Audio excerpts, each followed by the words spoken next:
दोस्तों शुरू करते हैं exercise 6.3 question number 3। Diagonals AC and BD of a trapezium ABCD। देखिए एक ABCD ट्रेपीजियम दिया हुआ है आपको, बुक में आपको फिगर नहीं दी है, आपको इस अपने जो इन्फॉर्मेशन है इसके अकॉर्डिंग आपको फिगर खुद बनानी होगी। एक ट्रेपीजियम ABCD दिया हुआ है, उसके जो डायगोनल्स AC एंड BD है of trapezium with parallel AB parallel to DC। Trapezium में AB DC के पैरेलल है, intersect each other at the point O। जो डायगोनल्स है ना AC और BD, ये आपको O पे काट रहे हैं। Using a similarity criterion for two triangles show that OA upon OC is equal to OB upon OD। आपको सिमिलैरिटी क्राइटेरियन यूज करके ये चीज़ आपको शो करनी है, ये प्रूफ करना है आपको। तो देखिए शुरुआत इस तरह से करेंगे। जब इसमें कहा है कि आपको सिमिलैरिटी क्राइटेरियन यूज़ करना है, तो सबसे पहले तो ये कि आपको इसमें दो ट्राइंगल लेने होंगे, और ट्राइंगल इसमें कौन से लेने होंगे ये आपको इससे पता चल जाएगा। जो आपको शो करना है ना, ये प्रूव नहीं है, ये शो है। जो चीज़ आपको शो करनी है उसी से पता चलेगा। OA OC, OA OC, OB OD, OB OD। देखिए ये चीज़ है ना आपकी इस ऊपर वाले ट्राइंगल में, इस वाले ट्राइंगल में इसका मैं नंबर 1 डाल देता हूँ, और इस नीचे वाले ट्राइंगल के अंदर आ रही हैं। तो इन्हीं दोनों ट्राइंगल्स को आपको लेना है। तो यहीं से सवाल की शुरुआत होगी। तो ये सॉल्यूशन है, हम लिखेंगे इन ट्राइंगल OAB, OAB को ले लिया मैंने, और फिर ले लेता हूं मैं इसी तरह से OCD। ये दो ट्राइंगल्स ले लिए। अब इन दो ट्राइंगलों के अंदर आप कौन कौन सी चीज़ों को बराबर दिखा सकते हैं। देखिए ABCD के पैरेलल है। पैरेलल लाइन की प्रॉपर्टी आपको पता होगी कि जब दो लाइनें पैरेलल होती हैं और उन्हें कोई ट्रांसवर्सल इस तरह से काटती है, तो ये जो अंदर के एंगल्स बनते हैं इन्हें ऑल्टरनेट इंटीरियर एंगल्स बोलते हैं, ये आपके इक्वल होते हैं। तो यहाँ पे AB और CD आपकी पैरेलल लाइन है, और इन दो पैरेलल लाइंस को आपके जो डायगोनल्स हैं ना ये काट रहे हैं, डायगोनल्स काट रहे हैं। तो यहाँ का जो एंगल है, अगर इसको मैं 1 मान लेता हूँ, इसके बराबर होगा। यानी इस ट्राइंगल में, फर्स्ट ट्राइंगल में आपका एंगल 1 सेकंड ट्राइंगल के एंगल 2 के बराबर होगा। तो इसके अंदर हो गया आपका angle 1 is equal to angle 2। इसी तरह से यहां पे इसका नाम 3 रख लिया, इसका नाम 4 रख लिया। तो ये भी तो ऑल्टरनेट इंटीरियर एंगल्स ही हैं। जैसे आपके ये बन गए, इसी तरह से आपके इधर भी बन जाते हैं ऐसे। तो इसका 3 और नीचे वाले का 4 आपस में बराबर है। इसमें यह आपको ध्यान रखना है कि जैसे आपने ये वाला OAB ट्राइंगल लिया है ना लेफ्ट साइड में, तो इसकी जो एंगल्स हैं उनको आप लेफ्ट में ही रखें। गलती से आप जो है ना ये ऐसे ना कर दें कि इसका जो एंगल है वो इसकी तरफ लिख दें, क्योंकि OAB के अंदर आपके 1 और 3 आ रहे हैं ना, तो ध्यान से आप इसी की तरफ लिखें। चलिए 2 एंगल हो गए आपके। वैसे तो 2 से सिमिलर प्रूफ हो जाता है, लेकिन इसमें एक और भी लिख सकते हैं आप। ये देखिए इसका नाम अगर मैं 4 रख लेता हूं और इसका 5, नहीं इसका 5 रखेंगे, 4 तो ले रखा है ना, ये 5 और ये 6, इसका 5 इसके 6 के बराबर हो गया, और ये बनते हैं वर्टिकली अपोजिट एंगल्स। वर्टिकली का मतलब है बिल्कुल सीधा, अपोजिट मतलब आमने सामने। तो सीधे बिल्कुल आमने सामने जब इस तरह से बन जाता है ना X, तो ये एंगल्स भी आपके बराबर होते हैं। तो 5 और 6 बराबर हो गया। तो दोनों ट्राइंगल में आपके 3 एंगल बराबर आ गए, तो दोनों ट्राइंगल आपके सिमिलर प्रूफ हो गए। तो therefore triangle OAB is similar to triangle OCD। कौन से रूल से? AAA से। अबे सिमिलर तो हो गए, आपको ये चीज शो करनी है OA OC। देखिए जब ये सिमिलर हो गए तो आप अपने नाम पे ध्यान दीजिए। यहाँ पे OA OC। ये मैंने आपको लास्ट वीडियो में बताया था ना कि नाम भर से आप अपनी रेशियो बना सकते हैं, क्योंकि करस्पॉन्डिंग साइड्स और करस्पॉन्डिंग एंगल्स आपको नाम से ही पता चल जाते हैं। तो OA अपॉन OC, जब आपके ट्राइंगल सिमिलर हो जाते हैं तो उनकी जो करस्पॉन्डिंग साइड्स होती हैं वो प्रोपोर्शनल में होती हैं, प्रोपोर्शनल होती हैं। तो आप लिख देंगे OA upon OC is equal to OB OD। यहाँ पे OB देखिए, इसका फर्स्ट और लास्ट OD। यहाँ से करस्पॉन्डिंग साइड्स पता चल जाती हैं आपको ये शो करना था, आपने शो कर दिया। बस यही था, इतना सा क्वेश्चन था ये। तो ये तो हो गया। अच्छा, इसके बाद क्वेश्चन है आपका क्वेश्चन नंबर 4।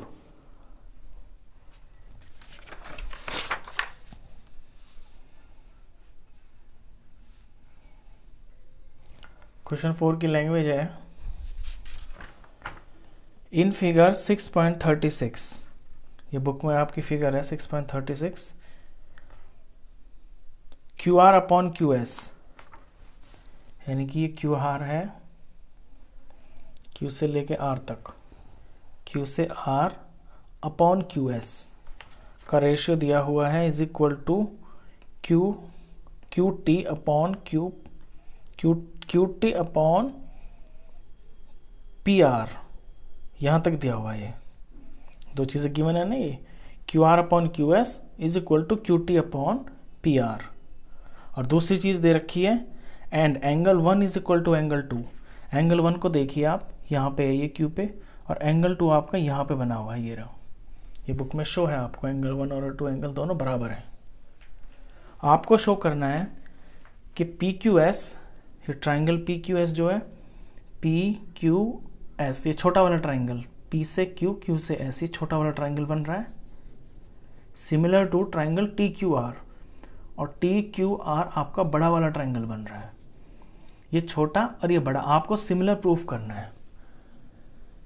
तो देखिए, सबसे पहले तो आप ये देखिए कि आप इनके अंदर, इन दोनों ट्राइंगल के अंदर कौन सी ऐसी चीज़ें हैं जिन्हें सेम सेम लिख सकते हैं, जो आपको दिख रही हैं। या तो कोई एंगल हो जो इक्वल हो, या फिर कोई ऐसी साइड हो जो आपकी प्रोपोर्शनल हो। तो इसमें QR QS आपको गिवन है, QT और ये PR गिवन है।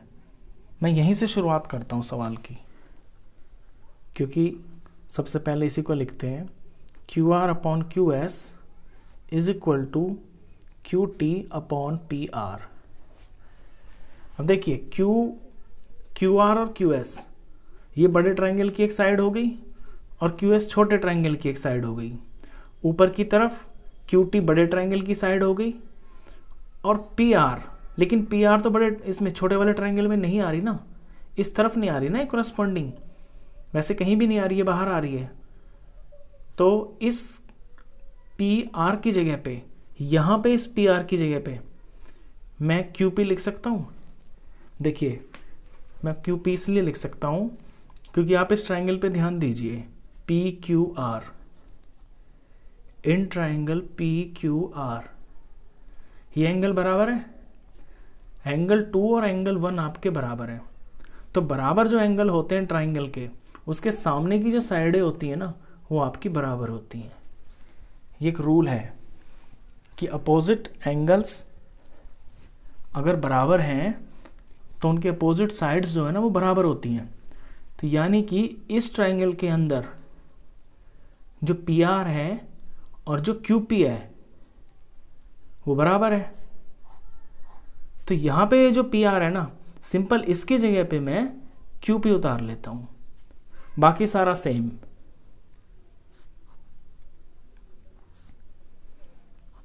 PR की जगह पे QP उतार लिया। ये क्यों किया है? ये इसलिए किया है क्योंकि मैंने ये देखा ध्यान से कि जो मेरा QR और QS है, QR मेरे बड़े ट्राइंगल में आ रहा है, QS मेरे छोटे ट्राइंगल में आ रहा है। फिर इस तरफ QT मेरा बड़े ट्राइंगल में आ रहा है, और मुझे चाहिए QP, लेकिन यहाँ QP नहीं दिया हुआ। तो QP की जगह पे मैं, QP चाहिए मुझे, तो ये जो पी आर दिया हुआ है, मैं पी आर की जगह पे क्यू पी लिख सकता हूँ, क्योंकि पी क्यू आर ट्राइंगल के अंदर ये दोनों साइडें बराबर हैं। इससे मेरा रिजल्ट आ जाएगा। अच्छा, ये तो आ गई मेरी दो साइडें प्रोपोर्शनल हो गई। अब दो साइडें प्रोपोर्शनल होगी तो मुझे एक एंगल और चाहिए। अगर एंगल मिल जाए मुझे तो मेरी बात बन जाएगी। तो एंगल देखते हैं इसके अंदर, क्या आपको दिख रहा है कहीं पे कोई एंगल जो दोनों ट्राइंगल में सेम हो? देखिए अपने छोटे ट्राइंगल में देखिए पहले तो पी क्यू एस के अंदर ये जो क्यू है ये पी क्यू एस में भी आ रहा है, और फिर है आपका टी क्यू आर, ये बड़ा ट्राइंगल टी क्यू आर, और ये जो क्यू है ये आपका टी क्यू आर में भी आ रहा है। तो ये जो क्यू है ये तो कॉमन हो गया आपका, तो यही है आपका एंगल जो दो साइडों के बीच में आ रहा है। तो आप लिखेंगे ये तो आपकी दो साइडें होंगी प्रोपोर्शनल में। अब एंगल आप यहाँ पे लिखिए, एंगल क्यू इस तरफ का है, angle Q is equal to angle Q, इस ट्राइंगल में क्यू, इस ट्राइंगल में क्यू, दोनों बराबर हैं। क्यों? क्योंकि ये कॉमन है। तो आपको दो साइड्स मिल गई, उनके बीच का एंगल मिल गया, तो रूल कौन सा लग गया? एस से एस। जब दो साइड्स आपकी प्रोपोर्शनल हो और उनके बीच वाला जो एंगल हो वो आपका बराबर हो, तो एस से एस से आपके ये ट्राइंगल्स कॉन्ग्रुएंस हो जाते हैं। तो therefore triangle P Q S similar to triangle T Q R. कौन सा रूल लग गया? Side angle side. इतना सा क्वेश्चन था ये आपका। इसमें ये चीज़ थी जो इम्पोर्टेंट थी कि यहाँ से आपको क्यू पी कैसे पता चलेगा, और वो बहुत सिंपल था। ट्राइंगल के अंदर एंगल बराबर है तो साइड इसकी जगह पे ये साइड पुट कर ली, सिंपल ये चीज़।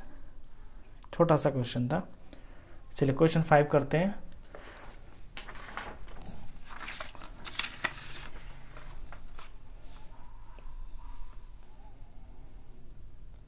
क्वेश्चन 5 में आपको दिया है language S and T R points on sides P R and Q are of a triangle P Q R. एक ट्राइंगल पी क्यू आर दिया हुआ है, आपको फिगर खुद बनानी है, बुक में नहीं दी हुई है इन्फॉर्मेशन से। तो सबसे पहले तो आप बनाएंगे एक ट्राइंगल पी क्यू आर। इसके बाद लिखा है S and T R points on sides P R and Q R. S और टी दो पॉइंट्स हैं, कौन सी साइड पे? पी आर पे और क्यू आर पे। Such that angle P is equal to angle R T S. और एंगल P जो है ना आपका, ये आर टी एस के बराबर है। ये भी दिया हुआ है इसके अंदर। दोनों गिवन चीजें मैंने यहाँ पे गिवन में लिख दी हैं अपने, देख लीजिए आप। और प्रूफ करना है इसमें आपको, show that triangle R P Q similar to triangle R T S. यानी आर पी क्यू है आपका, आर पी क्यू ये बड़ा वाला ट्राइंगल, पूरा ट्राइंगल, और आर टी एस है आपका ये छोटा वाला ट्राइंगल। ये आपको सिमिलर प्रूफ करने हैं।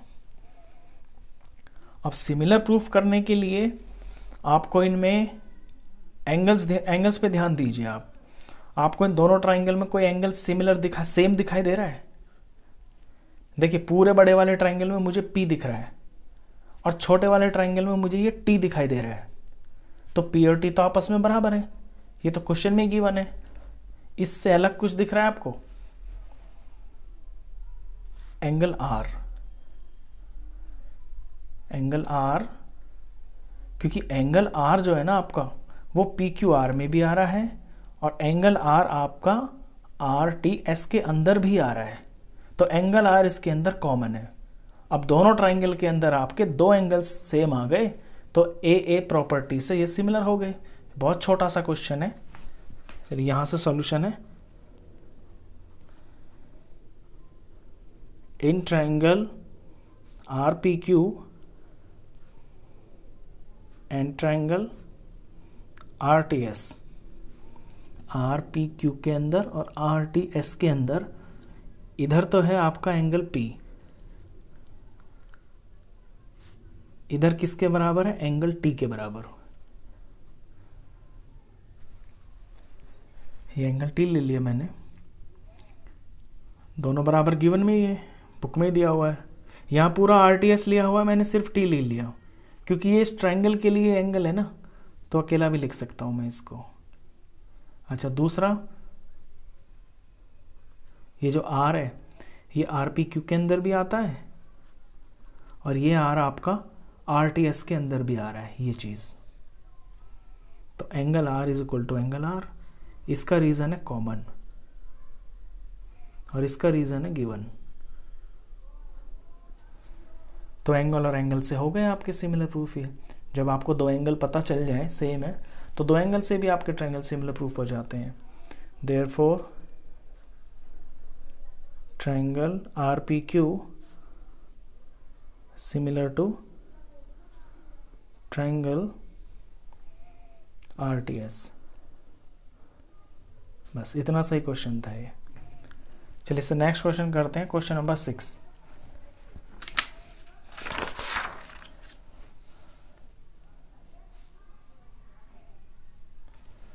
क्वेश्चन 6 में आपको दिया है इन फिगर 6.37, ये बुक में आपकी फिगर है 6.37, if triangle ABE congruence to triangle ACD।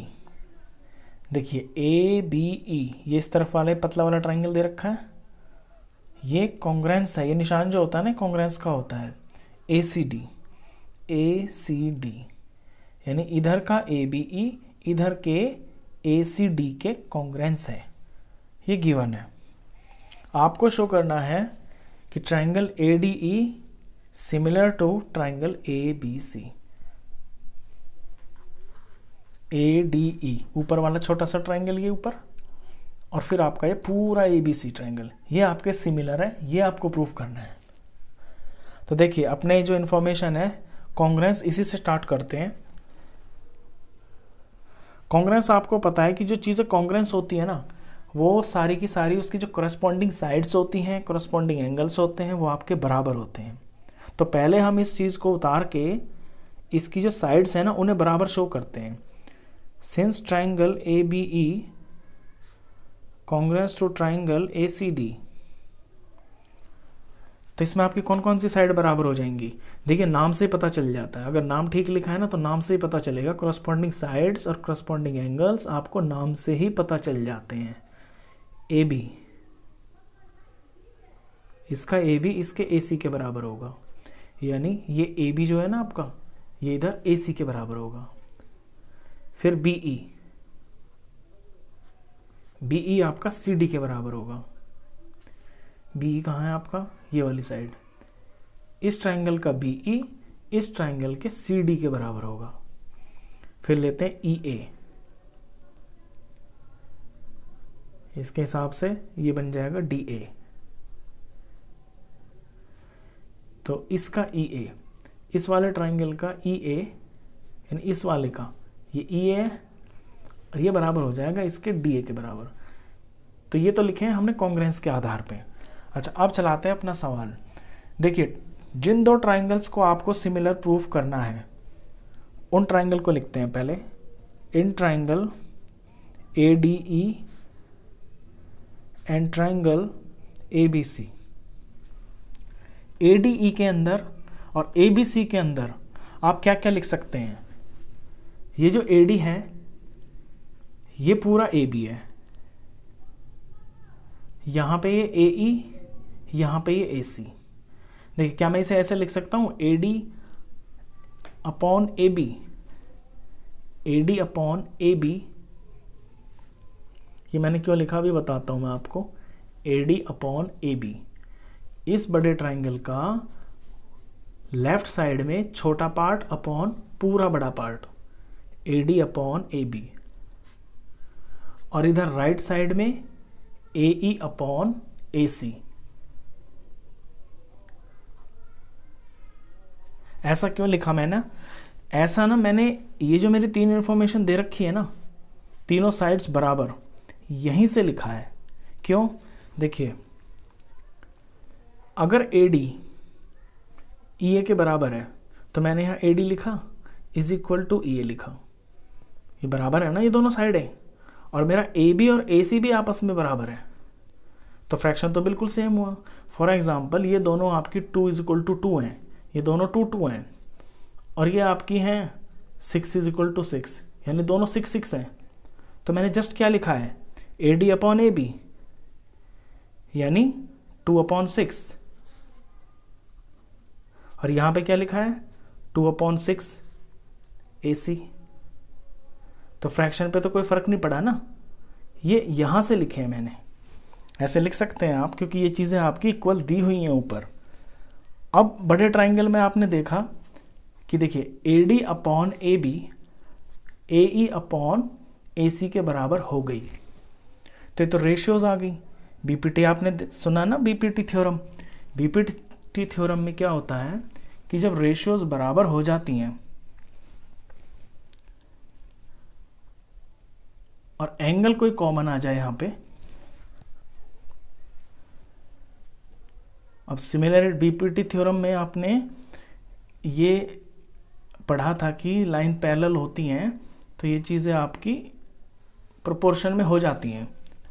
उसी बीपीटी के बाद आपका सिमिलरिटी का कॉन्सेप्ट आता है कि अगर लाइंस प्रोपोर्शन में हैं, दो ट्राइंगल की कॉरस्पॉन्डिंग साइड्स प्रोपोर्शन में हैं और बीच में एक एंगल आ जाए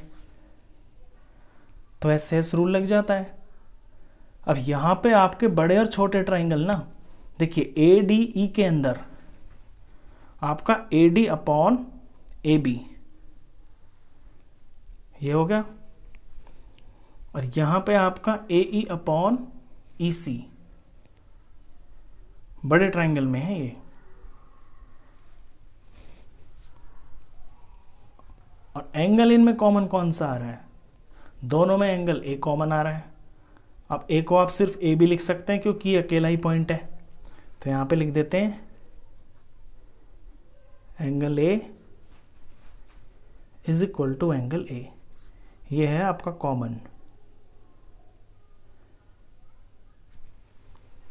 कॉमन है, ये आपकी दो साइड्स आ गई,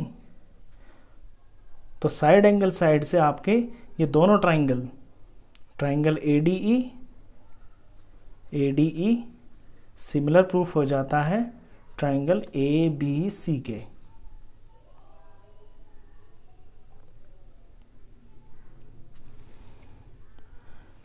बस इतना ये क्वेश्चन है, यही आपको सॉल्व करना था। कौन सा रूल, एस से, क्योंकि दो साइड ये आ गई और यहाँ पे एंगल आ गया।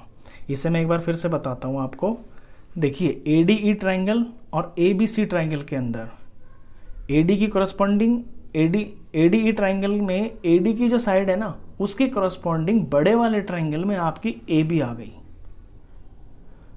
और ए डी ई ट्राइंगल के अंदर ए ई की कॉरस्पॉन्डिंग बड़े वाले ट्राइंगल की ए सी आ गई। तो ये चीज़ यहाँ पे लिखी हुई है इस तरह से, और दोनों ट्राइंगल में आपका जो एंगल है ना ए, ये आपका कॉमन है, दोनों में आ रहा है। तो ऐसे इस तरह से ये सिमिलर प्रूफ हो जाते हैं।